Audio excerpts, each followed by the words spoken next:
Hey guys, and welcome back to my channel. I need to preface this video, and maybe you can already notice right off the bat, but I got like 4 cavities filled today, and they were actually my first cavities in my whole life. So I've gone almost like 30 years without having any cavities, which is crazy. But the like numbness and the anesthesia, or like, you know, whatever they put on there to numb it, is like, it's almost gone.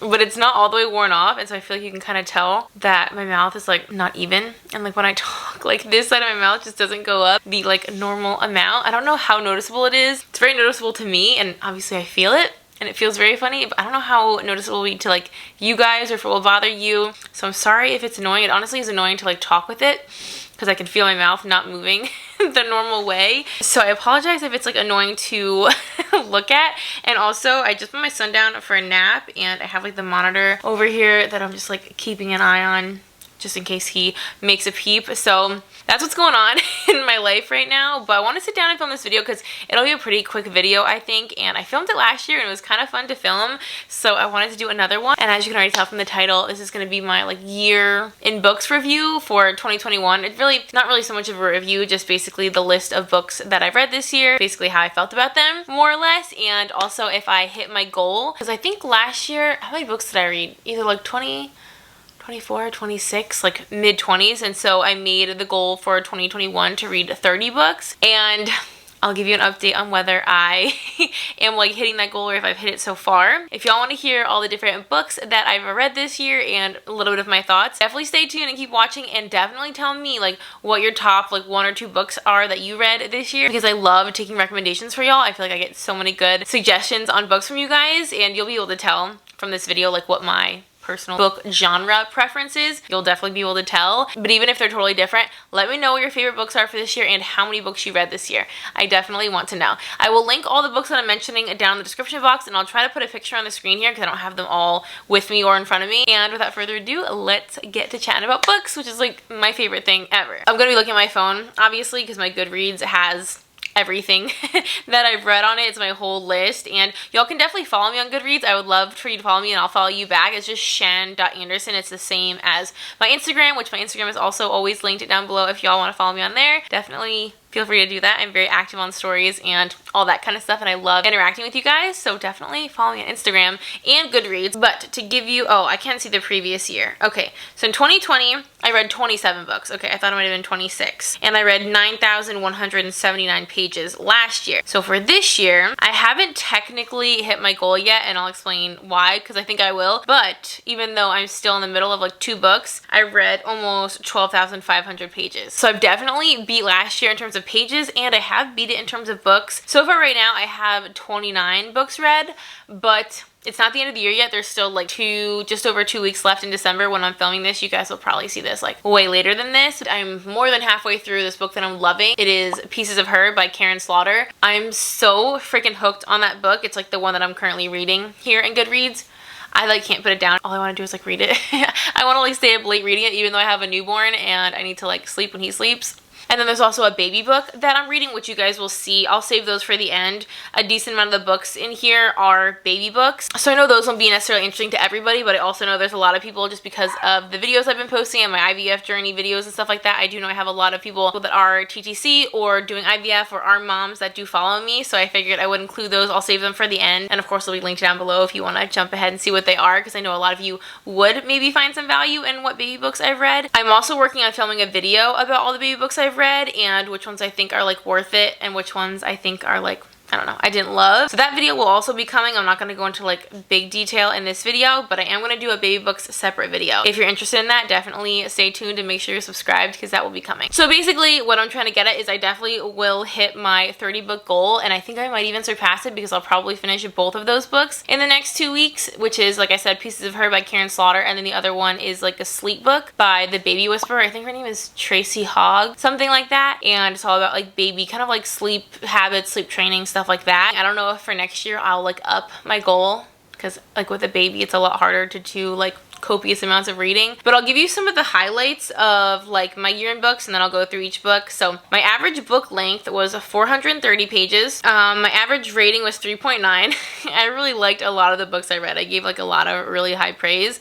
I also really like at the end, if you guys don't have GoodReads, by the way, definitely download it. It's such a good way to keep track of what you've read, what you want to read, get like reviews. It's honestly like the best app for anyone that likes reading ever. I'm obsessed with it. But they make like a little collage for you. Here's a little sneak peek. It's kind of cute how they do it. So you can make like a little screenshot. You could like share this. He is such a stinker. He's like awake, but like not crying, but like we'll see if he falls back asleep on his own or what. So I think this is chronological. So the first one is Winter in Paradise by Elin Hilderbrand. And I actually read that whole series, and that was one of my like New Year's resolutions. I wanted to read a series, and this is the one I chose. So I read Winter in Paradise, and then the other two in the series are What Happens in Paradise and Troubles in Paradise. So I guess kind of like a spoiler, I really definitely, you guys will pick up on that from this list, but I definitely prefer like murder, mystery, death, grief, and sorrow, like suspense, thriller, that whole kind of vibe. That's like really what I'm obsessed with. And this kind of has like hints of that. And Elin Hilderbrand is definitely not like a huge like thriller mystery writer or anything, but this book definitely kind of has like a little bit of that to the storyline. But generally speaking, it's just kind of like light, easy reading, and I really liked this series. I feel like she's written like 200,000 books. She's written so many books. And then next I read The Vanishing Half by Britt Bennett, and that's definitely not within that genre of book at all. That's not, well, I guess it's a historical, is it a historical fiction? It's definitely written like way back in the past, kind of. It's definitely not my normal genre of book, but I feel like that was just such a popular book last year in particular, so I knew I had to read it because everyone seemed to love it. And it's definitely like deep, and it definitely centers around like racial issues and cultural issues and things like that, and it's definitely kind of eye-opening, and also like gender stereotypes and kind of like transgender. There's a lot going on in that book in terms of like social issues, and it's very interesting to read, so I would definitely recommend it. It's not what I would typically go for, but that's why I kind of like going outside the box a little bit, because a lot of times I'll find authors or just like types of stories that I wouldn't normally go for, and that was one of them. I liked it, and the cover art is just really pretty. I definitely am one of those people that judges a book by its cover, and if it has cute cover art, I'm definitely like drawn to it a little bit more than maybe I would be otherwise. No Exit by Taylor Adams. I feel like this is not a very popular book, but I loved that book. I still think about that book like to this day. That is such a good book. That's probably one of the top recommendations I have for y'all from this whole list. It's just, there's a lot of twists and turns, and it doesn't go how you think it's gonna go, and it's also one of those books that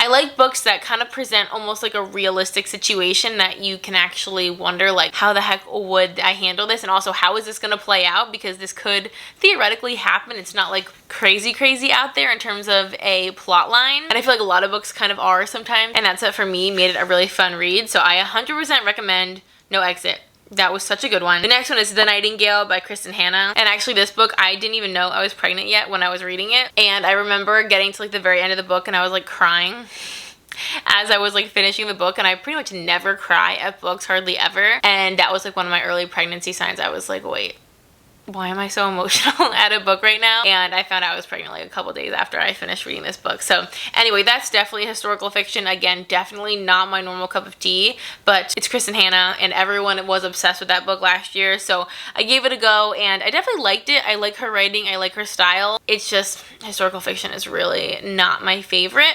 But I did enjoy the book, and I think it's worth reading. Behind Closed Doors by B.A. Paris. That's another one kind of like No Exit that I just like, I really got into and like couldn't put down. It's sort of the same situation where you can kind of like picture yourself in the situation, and like what would you do in that circumstance, or like while you're reading you're like, oh my gosh, how are they gonna handle this? How are they gonna get out of this? It's just, it definitely keeps you on your toes. And then I read The Husband's Secret by Leanne Moriarty, and I just love Leanne Moriarty. I love her writing. I cannot get enough of her. I definitely plan on reading like every book she's ever written because I love her writing. This book was good. I mean, it wasn't like the most best storyline of ever, but it definitely was interesting. And again, it sort of kind of like keeps you wondering what's gonna happen a little bit. It's not like a murder or anything like that, but it definitely kept me hooked. Same with the next one, Watching You by Lisa Jewell. I love Lisa Jewell also. She's amazing, and Watching You is kind of like, you know, a thriller, keeps you on your toes kind of book. Both of those two authors I really love, and definitely plan on reading more of them this year. And then next is The Silent Wife by A.S.A. Harrison. I have so many books I've read that are kind of about like battered women and stuff like that. Like I'm getting Behind Closed Doors, The Silent Wife, and the one from Book of the Month, it's about a flight like a wife escaping from her husband. Is that from this year? I must have read that last year. The Last Flight, something like that. I feel like in my head I'm getting those three mixed up. Oh, no, now I remember. Just read the recap in here because I was like, oh, I really want to remember what this is without cheating. This was a good one. I did like this one. It wasn't like, there's actually another book called The Silent Wife that I also have, and that's by, is that by Karen Slaughter? And I did like this book, but I thought it kind of ended a little weird, and I didn't really relate to the main character very much. So as much as I enjoyed reading it, it wasn't like my favorite storyline per se. It kind of keeps you in suspense a little bit, sort of.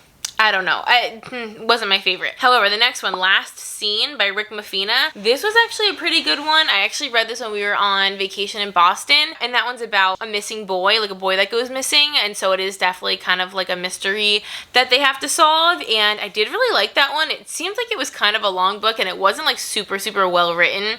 I don't think this author is like the best like wordsmith in the world, but it was a good story. Next is Big Summer by Jennifer Weiner. I don't know how you say that. I did like that book. That's just like a very much like a light, easy kind of like feel-good book. So if you're not into anything like too intense, I would definitely recommend that one. Jennifer Weiner. She's a really good author. I have actually a couple other books by her that I definitely plan on reading this year. I really liked Wild Game, My Mother, Her Lover, and Me. It's a memoir, kind of. It doesn't really read like a one, and it feels very like, it doesn't feel very memoirish either. It just doesn't sort of like feel, I don't know, all that realistic to me, but obviously people's lives can be crazy, and I think that's why her life makes a really good book. And I did really like the book, but I feel like there were definitely things about it that I didn't love. And it's a small book too. It's really thin.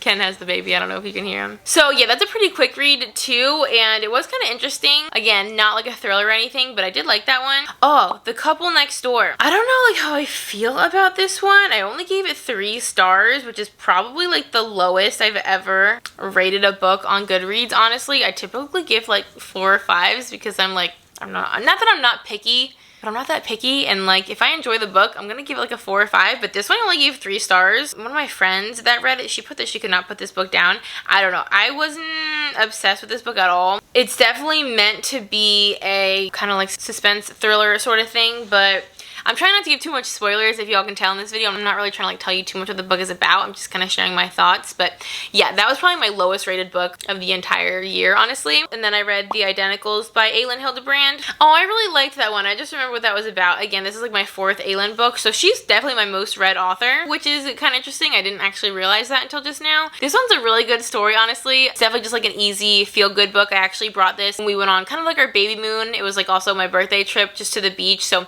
it's definitely like an easy beach read. It's not one of those books that you can't put down, which sometimes I need a book that I can put down if we're doing things like going on vacation and stuff, where I just kind of want something light and easy while I'm just like hanging out and relaxing. That was a really good book. I actually really like that book. I don't know if y'all ever have this, but I have books that sometimes I just like think about, and this is one of them. Believe it or not, as odd as that is. There's probably a couple other books on this list that I have that with. No Exit is definitely one of those. I think about that book randomly all the time. I don't know why. I'm so hooked on that book for whatever reason. But probably my #1 book, other than No Exit, I really liked that, but honestly probably my #1 of the whole year was Ugly Love by Colleen Hoover. And I know everyone's like obsessed with Colleen Hoover right now, and so I kind of hate to just like jump on the bandwagon, but she just is the most incredible writer. Like this book, Ugly Love, it's really a love story. I mean, as you can kind of tell from the title, but somehow she wrote a love story that you can't put down, which is just so weird because I don't like books that I can't put down are always like thrillers, like mysteries, like you need to know what happens next. But this is a love story that feels like a thriller because I couldn't stop reading. Like I just wanted to consume that book in one bite. It was so good, and I know so many people feel that way about Colleen Hoover, and I'm completely hooked on her. I've actually purchased a ton of books by her because I'm just like so excited to keep reading books by her because she's amazing. So I highly recommend Ugly Love. It's definitely I don't know, it's definitely got like some raunchy parts in it for sure, like very descriptive raunchy parts. So I don't know, depending on your age and your preferences, if you're not into that, I wouldn't recommend this. Such a good book. I cannot wait to read literally everything Colleen Hoover has ever written. The rest of the books are from here on out, other than like I said, the Karen Slaughter Pieces of Her, which is incredible. I haven't finished it yet, so it's hard for me to give you like a full, you know, summary of my thoughts, but so far I cannot stop reading it, so I will link that one like I said, and I so far really recommend it. Plus my copy has the, I think it's called Delked. I can never remember the word, but it's got those kind of like uneven, rough edges on the pages, which is such a small thing, but I honestly am such a sucker for books that have those like uneven edges. I don't know what it is, but if a book has that, I will just buy it for that reason and then hope I like it. But this book is so cool because it has that, but it's also an amazing story that I cannot stop reading, so I definitely recommend that one. The rest of these are all like baby/pregnancy books, so I'm just gonna list them and link them, but I'm not gonna go into a lot of depth because, like I said, I don't think a ton of you are necessarily interested in that, and I am gonna do a whole nother video talking about every book I've read parenting related. So I have already filmed a whole video talking about all my like pregnancy/like baby books that I read and my thoughts on them and whether they're like good or, I don't know, not necessarily my favorite. So I will link that video down below for you guys. I'm gonna like obviously list those books in this list too, since they are books that I read, so I counted them, but I have like a more in-depth video talking about all of them and sharing my thoughts. So definitely check out that video if you are interested in like the baby books and pregnancy books and all of that. Like I said, now I'm kind of moved on to reading some like parenting books, which you will probably see some of here too, and I'm gonna be doing a separate video. Like I said, I have like a pregnancy books video, and then I'm also gonna be filming like a baby/parenting books video. So I'm not gonna go into too much depth about any of these because either I already have a video about them or one is gonna be coming. But I read Expecting Better by Emily Oster. She is an awesome writer and awesome researcher. She also wrote Crib Sheet, which is more of like a parenting versus like pregnancy book, and she's amazing. And then I read Expecting 411, and then I also read Baby 411. I really like the authors that write the 411 books. They're so informative, and it's just kind of funny the way they write. I love both of those books. They're such good resources. And then I read the Mayo Clinic Guide to a Healthy Pregnancy, and then I also have the Mayo Clinic I think it's like Guide to Baby's First Year. I do definitely like the Mayo Clinic books. I feel like they're very informative and like well written, so I do recommend them. And then I read The Mindful Mom to Be, a Modern Doula's Guide to Building a Healthy Foundation for Pregnancy Through Birth. That one's a little more of like a holistic kind of, I don't know, slightly kind of woo-woo pregnancy book. I also read the Healthy Pregnancy book, Month by Month, Everything You Need to Know from America's Baby Experts, and then also Pregnancy, Childbirth, and the Newborn, and then also Your Pregnancy, Week by Week. So those are all three like just very much pregnancy books. But then I also read The Womanly Art of Breastfeeding, which this is a Lalesh League international book, and I feel like for breastfeeding purposes that book just came really highly recommended, and I like devoured that book. It has so much information in it. And then kind of switching over to like more baby books, I read The Girlfriend's Guide to Surviving the First Year of Motherhood, which that's just a funny book. Like it's not super scientific, it's just kind of like real and written by like other moms. That was kind of fun to read. And then I also read, which is less fun, Caring for Your Baby and Young Child, Birth to Age 5. And then I also read The Baby Owner's Manual, Operating Instructions, Troubleshooting Tips, and Advice on First Year Maintenance. And that book honestly is kind of like, not satirical, but it's kind of written in like a very lighthearted, sort of comical manner. Like it says, it's a like baby owner's manual, like almost like an instruction manual. And it was definitely kind of a funny read. My husband read that one as well. My husband actually read a couple like baby and parenting books that I didn't end up reading. We just sort of like shared notes more or less. But that's actually my whole entire list. So like I said, I definitely recommend using GoodReads because I like that you can kind of like set a goal and it kind of gives you something to work towards. And what's really cool about it is every time you enter a book or you update it saying you finished the book, it will kind of tell you like how you're doing in terms of your pace. So for most of the year it said like I was like 1 or 2 books ahead of schedule, or if like you take a while or you don't read for a little bit, it'll tell you like if you're a little bit behind schedule, and then you can kind of like try to pick up the pace or something if you're like really dedicated to hitting your goal. And it even has kind of like a little bar, and it like sort of like fills up as you read books, so you can see like how close you're getting incrementally to hitting your goal by the end of the year. So